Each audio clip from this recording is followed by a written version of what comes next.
Okay, we're live. I'm here at the Golden Palace, the GP, our office, with Laura, and she is just finishing serving her year with us at City Year Denver, and I'll just let her introduce herself, like where you're from, where you served, all that good stuff. Okay, so my name is Laura. I am from North Carolina, Chapel Hill. I went to the University of North Carolina at Chapel Hill. I graduated 2 years ago, so this is kind of like a second gap year kind of thing. I served at Compass Academy Middle School, and what else was it? Like what grade did you work with? Oh yeah, so I worked mostly with 7th grade, but I'm fluent in Spanish, so I pushed into some of the other classrooms, just depending on wherever the need was for Spanish support. Overview of the schedule? Yeah, and just tell us like a brief overview of what your day-to-day looked like, and then we'll jump into questions. So generally, first circle is at 7:15, and then after that we had a little bit of a gap where we could catch up on emails and stuff like that. And then we went down to morning greeting, so I was usually in the cafeteria or outside at the bus area, just greeting students, saying good morning, making sure that they eat their breakfast. Yeah. Super important. And then after that, I was part of the attendance co-row, so me and another girl who were both doing attendance, we would go to the office and help out with attendance there, so writing tardy slips, and then inputting tardy data into the little system. That was probably one of my favorite parts of the day. It was always really fun. And then after that, we started core classes. So, like I said, I worked mostly with 7th grade, but I would kind of jump into 6th grade classrooms as well. And I was working in all subjects. So I did ELA, first block, then I did 6th grade math, 7th grade social studies, and then 7th grade science. Wow. So it was a little bit of everything, but it was kind of nice to be able to like jump around and sort of see different groups of kids throughout the morning. And then we had lunchtime, and it was nice because we didn't have lunch duty every single day. We were just scheduled once every week, so that was nice. Okay. We could actually take our lunch or get some work done if we needed to. And then in the afternoon, we had what's called PLT, or personalized learning time. So those classes, I mostly worked in 7th grade ELA, so I would pull small groups and just help them with like individual projects that they were working on. And then school ended at 4, and we had after school from 4 to 5, so that includes tutoring and like clubs and stuff like that. Cool. What kind of clubs did you have at Compass? We had a lot. Not really, I guess. We had DIY club. Okay. That one was really fun. We had dance club. We had math club. Who one of our core members, he designed it around Fortnite, and like middle schoolers are obsessed with it. So like that was probably like one of the best clubs that we had, which is awesome because it's math. And then book club was also super popular. We kind of took a poll, and we had kids tell us what they wanted to see, and then we kind of made things based off of that. So that was good. Mm-hmm.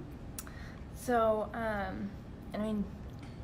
we haven't touched on this too much, but like, what makes Compass special or unique? What do you want to highlight about your school? I think the most amazing thing about Compass is the community, the like really, really strong school community. Everybody feels like part of the family. They really, really emphasize being part of the family, and like everybody is included in that. And everyone is so loving. All of the staff, all of the teachers, all of the students. There's just a lot of love, and you can really feel it whenever you're there. And that's really something that I'd never felt at a school before. And it's nice because it's kind of smaller, so you have an opportunity to really get to know the staff and the kids. And also I just love how much they're focusing on social emotional learning. They use conscious discipline, like restorative practices, and they have a really big well-being team, which is not only available to the students, but available to the core members and to the staff as well. Oh, so cool.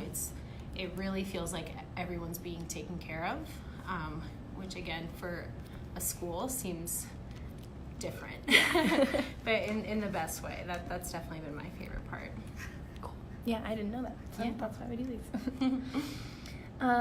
So then thinking back on your year, like what were any challenges that you either worked through or worked on overcoming or are still personally like working through? Yeah. One of the biggest challenges was learning to be flexible all the time, no matter what. Every single day, you have to go in and you can have this idea of what you think your day is going to look like, and it's probably not going to end up being like that. And so learning how to be open to big changes, like systematic changes in, for example, how we were doing attendance, that changed, like, it felt like it changed every day, like what the school wanted from us, what City Year wanted from us, and we just had to be flexible and open to brainstorming and coming up with systems that they could use long term. Mm-hmm. So really just being willing to accept what comes at you and try to make the best out of it. We also had a lot of schedule changes throughout our year, and it wasn't right. You mentioned that. sort of at, like, I had 6 partner teachers at one point. Wow. And that was crazy, and it felt like too much. But I guess the biggest thing is being flexible and also advocating for yourself and learning and like being okay with saying like, okay, I'm not okay with this. Like I don't feel like I can be successful doing this, or like asking for what you need. So if you're being asked to do something, also knowing like, okay, I can do this, but I need you to give me resources. Yeah. So yeah, those were probably the biggest challenges, and we had a lot of like management changes and stuff like that, which was kind of difficult. Yeah. But at the end of it, it made our team stronger. We really, really had to rely on our team, and you know, everybody had to step up and come together to make events happen, to get the HQIT that we needed and stuff like that. So leaning on your team is super duper important as well. Yeah. And you had a big team, so Yeah, we a lot did. of support systems. Yes. So, yeah, I mentioned this to people, but just most teams range, it's like 6 to 12. So like 6 would be on the small end, 12 would be on the larger end. Your team was 12, 13 with Colby, right? Yeah. And my team was that big as well, but the average team I would say is like 8 people. I think that's give what or they're going to take, have at so. Compass next year. Yeah, and Compass is going to have 8 next year. Yeah. We will have, I think, one to 2 teams with only 4 people, which is pretty new, but we'll still have some bigger teams too, so it just depends. But Yeah. cool. So on the flip side of that, like what was one of your like favorite experiences or moments or memories? So we had a, I guess it wasn't that big. We had like a group of students that had just moved to America from Mexico, and they hadn't even been here for 6 months. So they didn't speak English at all. And there wasn't enough support for them, and they were placed in like regular ELA classes, and obviously they didn't understand anything. So they would just push them to the back of the classroom, and they would just have them do Duolingo for hours every single day. And I was just like, oh my God, no, like this is not okay. So I started pulling that group, and I would do like mini lessons with them during class. And the kids were always so excited to come with me, and like they would notice when I wouldn't come and pull them. Oh, yeah.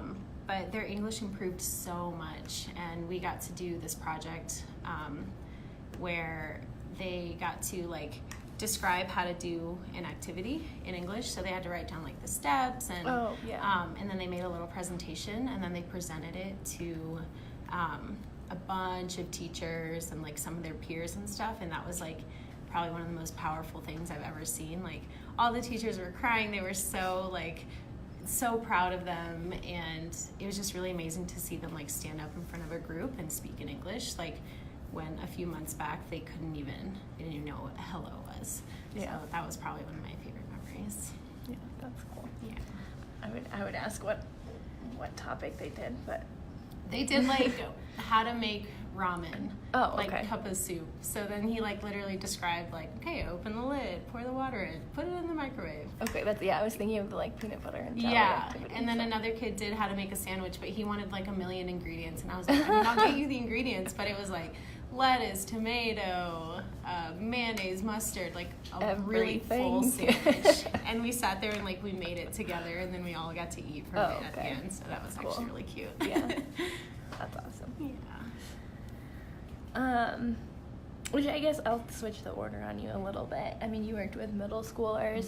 I love middle schoolers. Everybody knows that, but not everybody comes in feeling that way. Yeah. So, how did you feel before you got placed with middle school?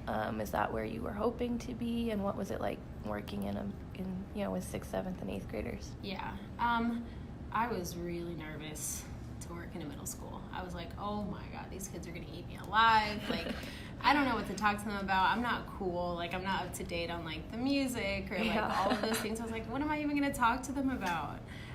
So I was really, really nervous. But now I love them. Like, I'm going to stay and work at Compass again next year because I love 7th grade. And it's just a really, really cool developmental stage in their lives where it's like they're still kind of kids, but you can also talk to them and like be sarcastic with them and make jokes and stuff, and they get it. And they're really sassy, and you can be sassy right back. So it's kind of this cool place where you can like teach them a lot, and they're really willing to like hear you. And some of them have been through such adult things in their lives already that it's like you can really offer them advice from your own life because they'll get it, and they're at a place where they can receive that. But again, still a kid, and you can still encourage them to just be a kid. And let them know like it's okay, you don't have to always deal with these things. So now I love it. It was definitely challenging, but they're just all so sweet and loving, and whenever they're just being cute and like being kids, it's like it's just the best thing in the world. Right, and it's that's so great. I just think they're so funny. They are because so they're like funny. They're still young enough that they're just like they have no idea about anything, and they'll make jokes that like don't make sense. Yes. But they're like old enough to understand like how to be funny and make jokes, and just like nothing they say ever makes sense. Yes. And I love middle school. I know.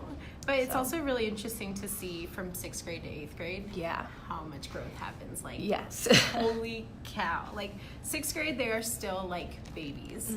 And, like, you kind of treat them like babies. And they're really, really cute and really tiny. And they have squeaky voices. And then they 7th cry grade. a lot. And they cry they so cry much. all the time. Every day. Every single day they cry. And you're just like, oh, God, okay. And then 7th grade is like cool because then is when they really start kind of figuring themselves out. But you also see like some of their insecurities and like I don't know, it's just a very awkward stage. And then 8th grade they think they're like the coolest thing in the world, and they're just like unstoppable, and they are so funny, and they just do whatever they want.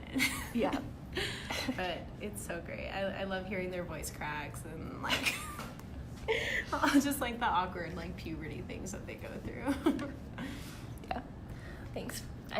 We have a lot of middle schools here, and most people that serve at a middle school really end up loving it. So I just want to share more of those experiences since people tend to think of elementary and high school more often. So, and then last question, is there anything about your transition to Denver, because you moved here, you relocated, or just city year in general that you think is important to share with people that are about to start their city year? Get a good scraper for your Like car. an ice scraper. Like, well, not one of the That short would be ones, new but for one of you. the long ones that has a little brush too. Yep. It's really gonna come in handy like into the springtime. You really the snow is crazy here. Also utilize like look online for cool places to go, and they have like activities in the park. Like City Park has jazz in the park, like in the spring and the summertime, which is like there's just so much free stuff to do here, so Yeah. I would say find it. And you can watch Liv's video with me too. We talk about Jazz in the Park, and Yes. we have like a whole list on the website. But Yes. that's true. Yeah, there's like free festivals and stuff all the time. All the time. So definitely take advantage of things like that, because it's gonna feel a little restricting with the stipend at first, but later on you'll kind of figure out how to manage that. What else? I would also say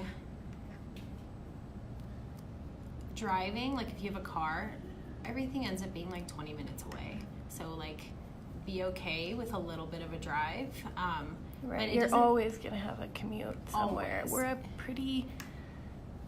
Denver's kind of spread out because we're It out is. west and things are just built bigger and differently. Yes. So it's weird to me when people think that like a 30-minute commute is long, because to me that's like the dream. I know. Like, oh, only 30 minutes? Yeah, Right, let's go. right. Yeah. So Yeah, it's just so different. being more open to the idea of like you're gonna be riding in your car sometimes more than you want to, but Or on the bus. or on the bus, but either way longer. the views are just beautiful. Like you can like always see the mountains and like Mhm. the trees, and the weather is so nice that it doesn't even feel like a hassle, in my opinion at least. And use the light rail. Oh, Figure yeah. out how to use the light rail. It's super convenient. Super duper Cool. convenient. Yeah. And just, yeah, I guess before we close, what neighborhood did you live in for like context there? Because people Yeah. always want to know about that. Yeah, I lived kind of far. I lived like on the cusp between Aurora and Denver. Okay. Um, And so were you near the light rail? I was near, yeah. Okay, So there was cool. a station right like 5 minutes like away from my house. So you drove to school, but you could like take the light rail downtown Yeah, if you were going downtown. somewhere? Yeah. Cool. Yeah. So there's ways around it, and like I liked living kind of outside the city because it felt like just like a calmer energy, and Mhm. like I could like really separate like going to school and like all of that to Yeah. like my home life where I can actually recharge and stuff like that. So I liked it. Cool. Thanks. I think it's kind of early. I get less questions in the morning than the afternoon, so no one's asked anything. But if you do have questions, just comment on the video, and Laura or me or somebody can answer them. So Yeah. thank you. Yeah, of course. Bye. Bye.